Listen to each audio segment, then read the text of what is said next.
एक बार फिर, दामुल, कमला, फिराक, NH10, हम पाँच।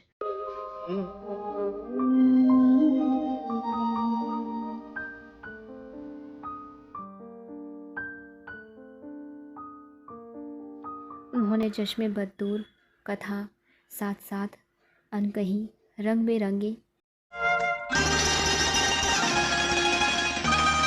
तुमको देखा। 70 और 80 के दशक की दिग्गज अभिनेत्री दीप्ति नवल अपनी पीढ़ी की बेहतरीन अभिनेत्रियों में से एक रही हैं।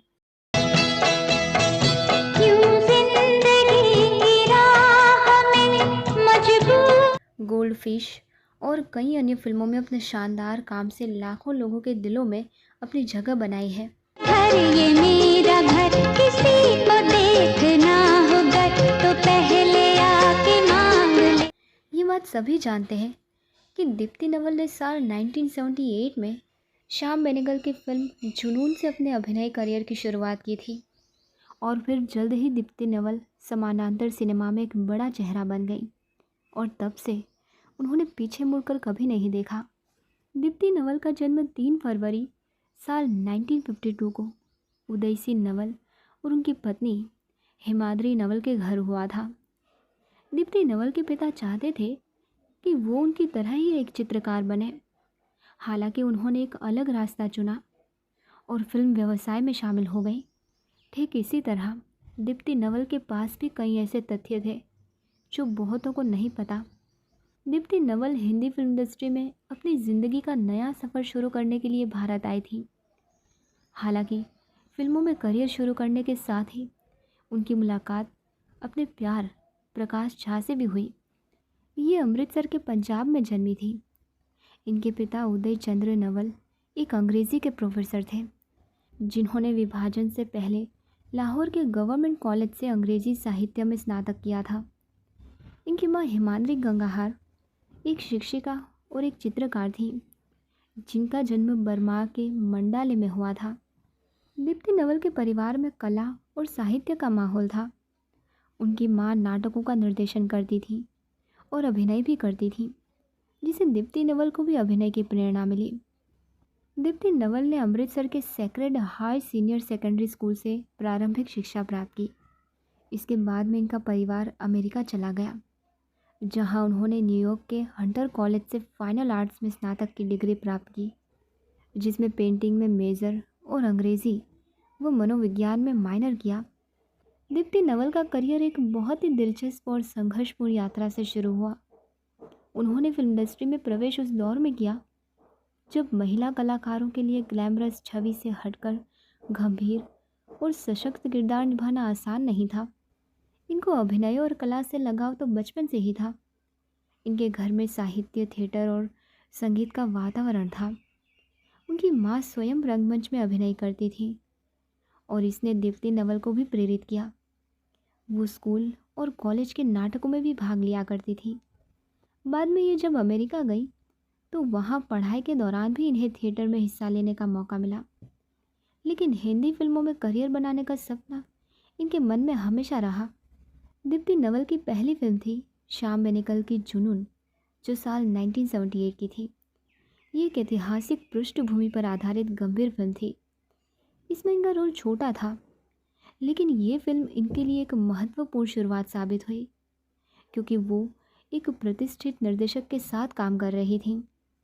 फिर इसके बाद साल 1979 में एक बार फिर इस फिल्म में इन्होंने काम किया। ये फिल्म ब्रिटेन में शूट की गई थी दोस्तों, और इसमें दीप्ति नवल ने एक तलाकशुदा महिला का किरदार निभाया था जो आत्मनिर्भरता की खोज में निकलती है, और इस फिल्म को अर्ट हाउस सिनेमा की श्रेणी में रखा गया और दीप्ति नवल के सशक्त अभिनय की बहुत तारीफ हुई।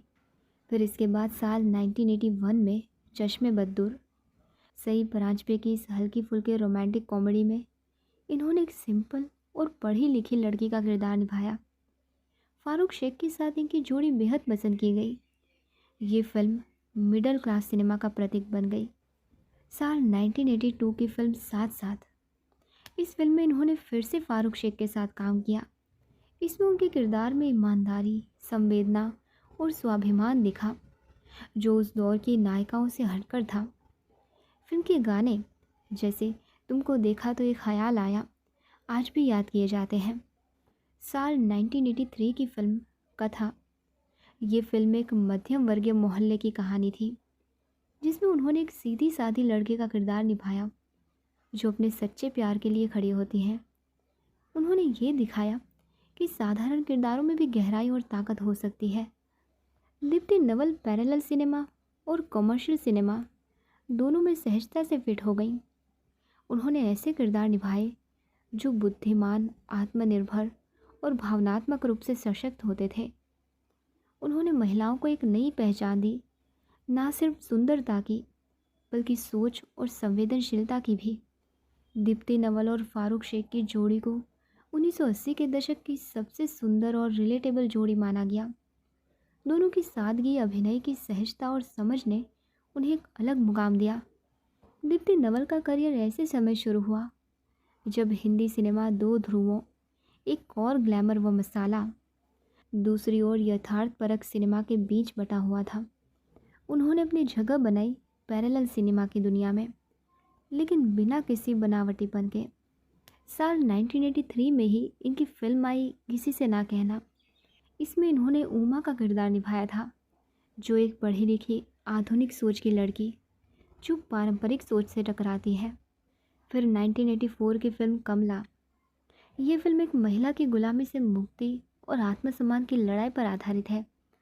इसके बाद इनकी साल 1985 में एक पंजाबी फिल्म आई जिसका नाम था अंखी। इस फिल्म को नेशनल अवार्ड मिला।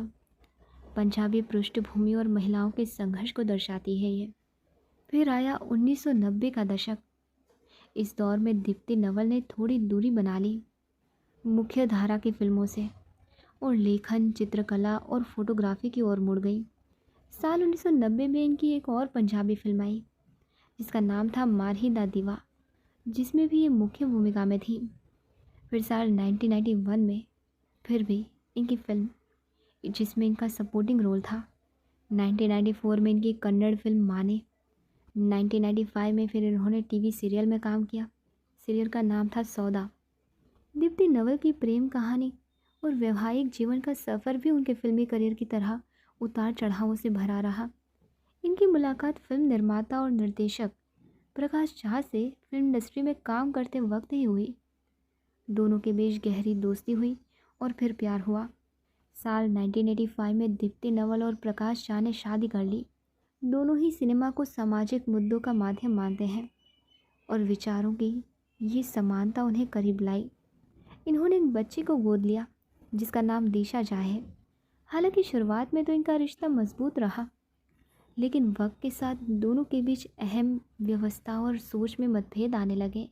दीप्ति नवल ने अपने एक इंटरव्यू में कहा था, हम दोनों क्रिएटिव थे लेकिन दो अलग अलग दिशाओं में बढ़ रहे थे। हमारा रिश्ता एक बिंदु पर आकर ठहर गया था। उनके बीच धीरे धीरे दूरी बढ़ी और उन्होंने अलग रहने का फैसला किया। उन्होंने करीब 2002 में आपसी सहमति से तलाक ले लिया। तलाक के बावजूद उन्होंने एक दूसरे के प्रति सम्मान बनाए रखा। शादी से अलग होने के बाद दीप्ति नवल की ज़िंदगी में विनोद पंडित आए। ये रिश्ता बहुत भावनात्मक और निजी था। विनोद पंडित एक अभिनेता थे और प्रसिद्ध शास्त्रीय गायक पंडित जसराज के भतीजे थे। दीप्ति नवल और विनोद पंडित के बीच गहरी आत्मीयता थी।